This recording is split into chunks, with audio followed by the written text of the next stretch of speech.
everyone, I'm Chris Hernandez. This is the Weekly Report, a look at your news from the city of Kansas City, Missouri. The Public Works Department wins national honors for its management. City council members recognized that win during last week's council session. The American Public Works Association gave our department national accreditation for exceeding national standards for public works management. Kansas City Public Works is responsible for over 300 of those practices. During the site visit, the evaluators reviewed those over 300 and found Kansas City, Missouri Public Works to be in full compliance with all practices. It is not unusual for the evaluators to only give partial, but Kansas City, Missouri met full compliance, and they're to be congratulated for that. With today's recognition, Kansas City Public Works can proudly state that they are one of the most highly respected public works departments in the country. The staff needs to savor this achievement. They need to take time to savor it, but in a few months, they need to refocus and prepare for reaccreditation in 2022. Mayor Pro Tem Wagner and all of you, thank you so much for supporting us in Public Works for what we do. I want to thank my staff and the great efforts that we have been able to work on and to be recognized for the work we do, and that, you know, to be recognized, you might see some of the Public Works staff wearing our t-shirt that shows that we are an accredited agency, and these symbols, we'll see whether we can start showing these up on our Public Works trucks as well. And so, again, I thank you, and I appreciate everybody helping us get there. I know you got a busy day, so thank you so much. Public Works employees are responsible for maintaining more than 600 traffic signals, 6,500 lane miles of streets, and 95,000 street lights. KC is affectionately known as a city within a park, and Kansas City uses parks for more than just barbecues and playgrounds. This summer's Art in the Park and Art in the Loop series kick off at West Terrace Park. It's a summer full of art installations, dance, music, and more. The events run through August, so be sure to check out artintheloop.com for more information and to see the calendar of events. In addition to art, many Kansas City parks have beautiful monuments. The latest addition to Ilis Davis Park, just north of City Hall, is a marker honoring the native sons and daughters of Kansas City. Here's a look at the city's newest monument.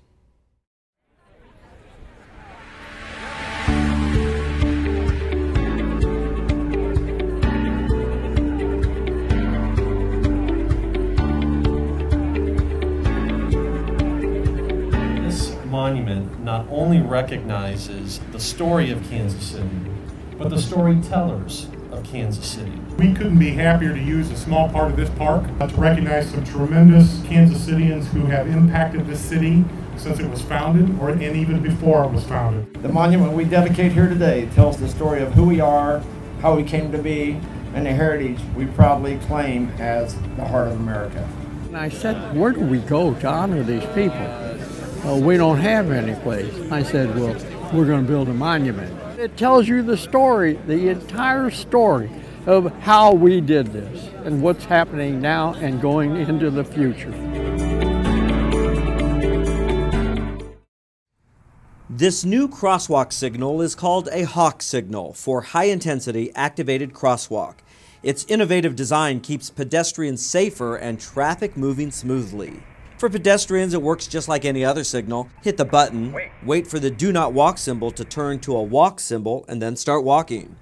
For drivers, it's a bit different. The flashing yellow means watch out, it'll turn red soon. The solid red light means stop for pedestrians.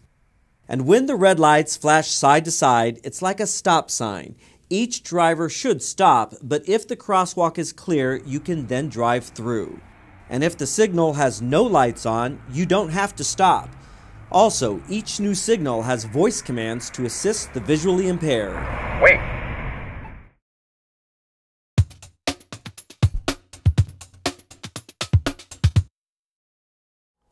Hi, I'm Consuelo Cruz with Culture and Creative Services, bringing you information about upcoming arts and cultural events that are coming your way with support of the Neighborhood Tourist Development Fund. Today I am here with Paul Mesner, who is the founder of Paul Mesner Puppet Theater. Thank you so much for having us, Paul, in this amazing space. I'm glad you're here, Consuela. You have so much happening in this space, and thank you for providing us with the tour, because every nook and cranny is full of puppets. I don't think I've seen this many puppets in my lifetime, but this is such a magical place. Tell us what happens when someone visits, if it's a school group or a group of visitors. And lots of grandparents. We have lots of grandparents and grandkids. Great. So you can come see a show. We have a show in June, and we have shows throughout the year. We have about 18 to 20,000 visitors here to this location. And you can make a puppet. You can see the puppets on display. There are a few puppets you can play with yourself. And there are hundreds of puppets that you can look at. And then there's, of course, you can make a puppet and you take it home with you. And then there are the shows that we perform here. But you also travel, and you reach a total of 58,000 people a year. We travel all over the United States, sometimes other countries, and we perform in lots of places. And that's actually a bigger footprint than lots of people aren't aware of, that we do so much touring. And it's so educational for all members of the family, and school groups can come, and if they want to get information about how to visit or how to buy tickets for your upcoming performances, how would they do that? They can go to messnerpuppets.org. Great. And we are located in the heart of Kansas City in Hyde Park at 1006 East Linwood. So here you see us performing without a curtain. I'm holding the lion, and Max Adrian and Jesse Schaff are holding the lion's feet. And we perform this, all three of us, and this is still rehearsal mode, so we're still figuring a few things out.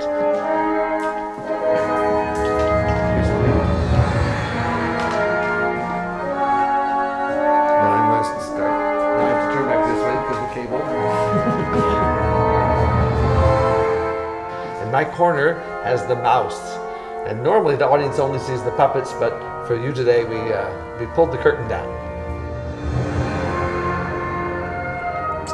So I want to thank you for giving us a sneak peek of that performance.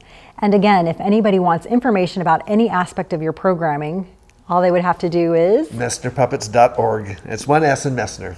Okay, great. Thank you for having us. Thank you, Consuela.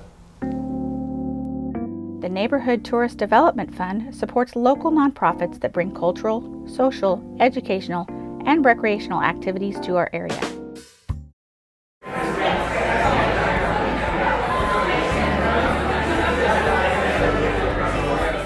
Today we're thrilled to announce the artists, some of the artists selected for the exhibition, and introduce you to a few of them. Some who have joined us here today. This is going to be a 9-week city-wide experience celebrating diversity, community, artistic expression, creative innovation. We'll also celebrate, and I think highlight quite aptly, Kansas City's increasingly and deep commitment to arts and culture in our community. Kansas City gave me another completely new sense of the city that you feel at home, and that is, for me, essential.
I think that the arts ecosystem of Kansas City is really exciting and important. There is a need to engage with the public with the arts, and to do that with both performing arts and with visual arts in such a way that is both inviting and accessible. It has taken what began in the Crossroads as a as an idea with many local gallery owners, their own place to help encourage the arts within the Kansas City community. And the Downtown Council recognized that and chose to sort of make the effort to expand that beyond the crossroads and actually help reinvigorate the downtown core. Art in the Loop is exposing so many different people, or people maybe who have never been exposed to art of any kind, to art in all kinds of interesting, weird, random places.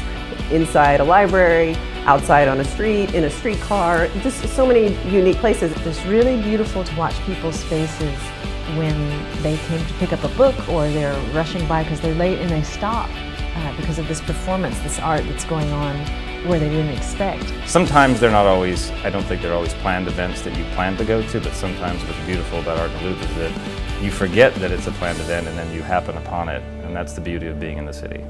This year's theme for Art in the Loop and Art in the Line was connections, and we feel that worked really closely with the streetcar because we are connecting people to places of work, shopping, entertainment, and we're connecting different neighborhoods downtown. It made our stops more beautiful. It made the experience for our riders more enjoyable. Whether it was music, performance, installations, I think it just added so much more to the streetcar ride experience. There's just something about trying to step outside of the studio, trying to step outside of the gallery, working in real space with real people. I think that forces a certain amount of flexibility and improvisation and just critical thinking that is important for artists. And so we've seen it happen many times that the local artists are able to kind of get into the system and understand how the whole public art scene works, and then they can then go after some of these bigger commissions. I think that this program is exceptionally valuable to the culture of Kansas City. Having so many local artists be able to contribute to the arts downtown and really drive people to come downtown to see something. I have been impressed by the amount of activity that's going on. There's a lot of collaboration between dance and visual art and music. We're looking forward to what next year can bring and what additional ideas will come to the table. With the performances and installations, I mean, it totally blew our expectations away. All of the people in the community who care about art, getting together to expose it to the people who may not even know about it. I just think the more that we can have collaborations and partnerships like Art in the Loop and the library and anybody else that wants to be a part of it, it's just going to make our community a better place.